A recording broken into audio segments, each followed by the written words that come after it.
Hello friends, I am Harish Demla from accurate fortune astrology.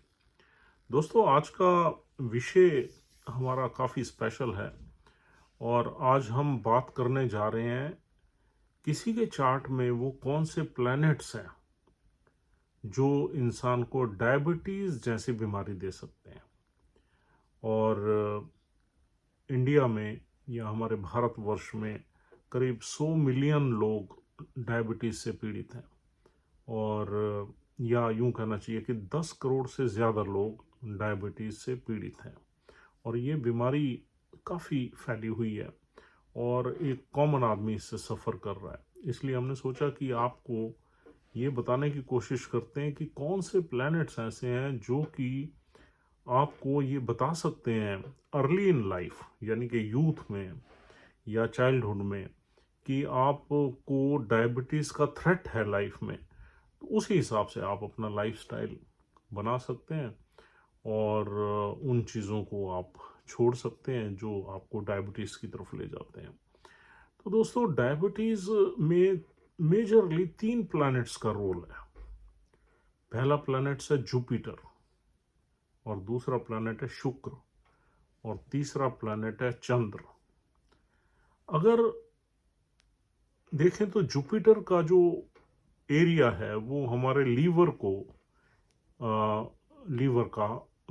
Control करता है। Liver के साथ साथ जुपिटर हमारी स्प्लीन को, किडनी को और पैनक्रियास को भी कंट्रोल करता है। और शुक्र जो है वो प्लैनेट, वाटरी प्लैनेट है, और वो हमारी प्राइवेट पार्ट्स में कुछ माल फंक्शनिंग वगैरह को रिप्रेजेंट करता है। और चंद्र जो है हमारे मन का मालिक है, मन का कारक है। आपने जनरली सुना होगा कि यार इसको स्ट्रेस डायबिटीज होगी, तो जो स्ट्रेस का काम है वो चंद्र करता है। तो ये 3 ही मेजर प्लैनेट्स हैं जो आपको डायबिटीज जैसी बीमारी दे सकते हैं। और इसमें सबसे इम्पॉर्टेंट रोल है जुपिटर का, जो कि आपके फैट को भी बढ़ाता है, चर्बी को भी बढ़ाता है, क्योंकि चर्बी का कारक ही है जुपिटर। और दूसरा रोल है शुक्रदेव का, और तीसरा है चंद्र का। तो अब ये, अगर आपके चार्ट में जुपिटर वीक है या डेबिलिटेशन में है या उसका संबंध 6, 8वें या 12वें से बन रहा है, तो ये एक कंडीशन ऑलरेडी क्रिएट हो गई आपको डायबिटीज की तरफ ले जाने के लिए। और दूसरा, इसके साथ साथ कभी भी एक कंडीशन से कोई भी बीमारी नहीं होती इंसान को, और दूसरी कंडीशन या तो चंद्र की रहेगी या शुक्र की रहेगी। शुक्र आपका नीच का है, 6ठे घर में है, 8वें में है, 12वें में है, या शुक्र शनि के साथ है, यानी कि उसकी कंजंक्शन किसी मैलेफिक प्लैनेट के साथ है, तो भी हमें ये डायबिटीज की तरफ ले जाएगा। और तीसरा प्लैनेट है चंद्र। चंद्र आपका एनिमी साइन में है, स्ट्रेस में है, बुध के साथ है, बुध शनि केतु राहु की दृष्टि में है, तो भी हमें, या नीच का बैठा हुआ है तो भी हमें कहीं ना कहीं mental stress will contribute in our disease. आपके 2 प्लैनेट्स वीक हैं और इधर से मेंटल स्ट्रेस भी है, या एंग्जाइटी है, या इनसिक्योरिटी है, या वरीज हैं, जो कि चंद्र इन्हीं प्लैनेट से लेता है। क्योंकि शनि से चंद्र इनसिक्योरिटी लेता है, रिस्पॉन्सिबिलिटी लेता है, बर्डन लेता है, प्रेशर लेता है। और राहु से ऑब्सेशन लेता है, किसी भी चीज़ के लिए आदमी ललायित हो जाता है, ऑब्सेस्ड हो जाता है उसको पाने के लिए। और केतु से एंग्जाइटी लेता है, और बुध से ओवर थिंकिंग लेता है। तो ये सारी की सारी क्वालिटीज़ जो है इंसान के माइंड में कोई ना कोई प्रेशर, कोई ना कोई डेफिशिएंसी क्रिएट कर देते हैं। और साथ में अगर आपका जुपिटर और शुक्र भी वीक है, तो आप ये समझ लीजिए कि आपको प्रिकॉशंस लेने की ज़रूरत है ताकि फ्यूचर में आप डायबिटीज से बच जाएं। देखिए, कोई भी प्रॉब्लम से बचने के लिए 2 तरह की चीज़ें हैं। एक तो आप कॉन्शियस एफर्ट या वर्क लाइफ बैलेंस को मेंटेन करोगे, और दूसरा प्लानिटरी रेमेडीज करोगे, जो जो प्लैनेट्स हैं।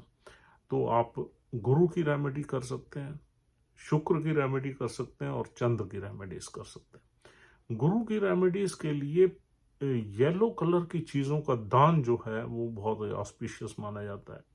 जैसे येलो कलर की दाल यानी कि चने की दाल का दान, या पेठे का दान, या केलों का दान। तो ये वाली चीज़ें हेल्प करती हैं आपको जुपिटर को इम्प्रूव करने में। और दूसरा, शुक्र के लिए आप चावल और चीनी का दान बहुत ऑस्पिशियस है। वो आप गरीबों को दीजिए, किसी अनाथालय में दीजिए, किसी आश्रम में दीजिए, किसी ऐसे रिलीजियस प्लेस पे दीजिए जहाँ पर लंगर वगैरह चलता हो, और शुक्रवार वाले दिन दीजिए। और गुरु का दान आप गुरुवार वाले दिन दीजिए। तो दिस इज ऑल्सो ऑस्पिशियस। ऐसे ही चंद्र अगर आपका वीक है, अफ्लिक्टेड है, नीच का है, तो चंद्र के लिए दूध का दान या सफ़ेद चीज़ों का दान, दूध की बनी हुई चीज़ों को डिस्ट्रीब्यूशन भी आपको चंद्र को मजबूत करता है। यानी कि जैसे बर्फ़ी वगैरह का दान, छेना मुर्गी जैसी मिठाई का डिस्ट्रीब्यूशन बच्चों के बीच में, या दूध का डिस्ट्रीब्यूशन बच्चों के बीच में, ये आपने मंडे को करना है, तो सोमवार के दिन करना है। तो ये वाली चीज़ों का डोनेशन आपको इस प्लैनेट्स को ग्रेजुअली इम्प्रूव करेगा, और डेफिनेटली इसमें जो डेफिशिएंसीज हैं वो डाइल्यूट हो सकती हैं, कम हो सकती हैं। लेकिन इसके साथ साथ आपको वर्क लाइफ बैलेंस भी बढ़ाना पड़ेगा, और जितने भी हमारी फैट है, कार्ब्स हैं, या मीठी चीज़ें, उसको छोड़ना पड़ेगा। तो ये डबल एक्शन आपका डेफिनेटली इसमें रोकथाम कर देगा। आप को डायबिटीज हो सकती है, उसमें इन प्लैनेट्स के साथ साथ अगर आपकी फैमिली हिस्ट्री भी है, यानी कि आपके पेरेंट्स को या उनके पेरेंट्स को कभी डायबिटीज रही है या है, तो फिर आप ये मान लीजिए कि आपका 100% प्रोबेबिलिटी डायबिटीज की बनेगी। उसके लिए ये रेमेडीज करना बहुत ज़रूरी है। अब हम एक बार फिर रिव्यू कर लेते हैं कि इन प्लैनेट्स को देखना कैसे है, कि क्या ये हमारे चार्ट में कमज़ोर हैं या नहीं है। देखिए, कोई भी प्लैनेट जब उसमें मैलेफिक प्लैनेट्स की दृष्टि पड़ जाए या वो साथ बैठ जाए, एक तो वो प्लैनेट वीक हो जाता है, और दूसरा उसका संबंध छठे घर से बन जाए, बीमारी का घर है। अष्टम भी ऐसा ही घर है, 12वां भी ऐसा ही घर है, और 11वां घर भी बहुत अच्छा नहीं माना जाता क्योंकि वो छठे से छठा घर है। तो इसलिए इन हाउसेज में अगर गुरुदेव बैठे हुए हैं और अपने एनिमी साइन में है, मित्र साइन में नहीं, एनिमी साइन में, शनि की राशि में बैठ गए या बुध की राशि में बैठ गए, तो यहाँ गुरु वीक हो जाएंगे। और अगर नीच के बैठ गए 10 नंबर राशि में, तो भी वीक हो जाएंगे। और अगर किसी मैलेफिक प्लैनेट के साथ बैठ गए, जैसे गुरु राहु के साथ बैठ गए, तो भी प्रॉब्लम है। गुरु शनि के साथ बैठ गए, या केतु के साथ बैठ गए, या बुध के साथ भी बैठ गए, तब भी परेशानी है। तो गुरु एफ्लिक्ट हो जाएंगे। यानी कि गुरु का एफ्लिक्ट होना किसी भी हाउस में, और या गुरु का छठे, 8वें, 12वें में बैठना, it is considered as a weak Jupiter. दूसरा, आप शुक्र को लेते हैं। शुक्र नीच का आ जाए, ये सबसे खराब है। और किसी मैलेफिक प्लैनेट के साथ आ जाए, यानी कि सूर्य के साथ बैठ जाए, तो कंबस्ट हो जाएगा, खराब हो जाएगा। या शुक्र केतु के साथ बैठ जाए, या राहु के साथ बैठ जाए, या शनि के साथ इवन बैठ जाए, तो भी हम शुक्र को कमजोर, एफ्लिक्टेड मानते हैं।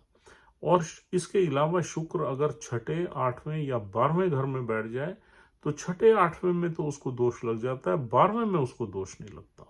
ये ध्यान रखना है। 12वें घर में शुक्र मजबूत हो जाता है, उसको दिशा बल मिल जाता है, डायरेक्शनल स्ट्रेंथ मिल जाता है। इसके अलावा 6 नंबर राशि में वो नीच का हो जाता है, और शुक्र जो है 27 डिग्री में डीपेस्ट डेबिलिटेशन में रहता है।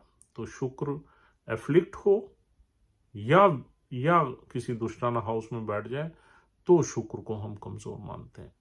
और चंद्र के लिए हमने आपको बोला ही है, शनि के साथ बैठ जाए, केतु के साथ बैठ जाए, राहु के साथ बैठ जाए, बुध के साथ बैठ जाए, तो शुक्र एफ्लिक्ट हो जाता है। और इसके अलावा शुक्र नीच का बैठ जाए, छठे, 8वें या 12वें घर में बैठ जाए, तो भी सॉरी चंद्र की बात हो रही है तो भी चंद्र वीक हो जाता है। तो ये तीनों प्लैनेट्स कैसे अफ्लिक्ट होंगे या कैसे वीक होंगे, यानी कि दुष्टाना हाउसेज में बैठ के, ये हमने आपको बता दिया है। अगर इसमें तीन में से दो कंडीशंस आपके चार्ट में अप्लाई हो रही हैं और साथ के साथ कुछ फैमिली हिस्ट्री भी है डायबिटीज़ की आपकी फैमिली में, तो आपको बहुत ही प्रिकॉशंस लेनी चाहिए और इन रेमेडीज़ को करते हुए लाइफ में आगे बढ़ना चाहिए, जिससे से कम आप जो है इस बीमारी से बच सकें। तो दोस्तों, this is all for the day. उम्मीद करता हूँ ये वीडियो आपके लिए यूज़फुल है और आप अपने अपने चार्ट पे इन चीज़ों को देख लीजिए, इन तीनों प्लैनेट्स की पोजीशन देख लीजिए और अगर ऐसी कोई पोजीशन बनती है तो I think this is worth taking care of your diet and doing the remedies. Thank you very much once again. Please take care of your family and yourself, and we'll just discuss with you tomorrow on any other important topic.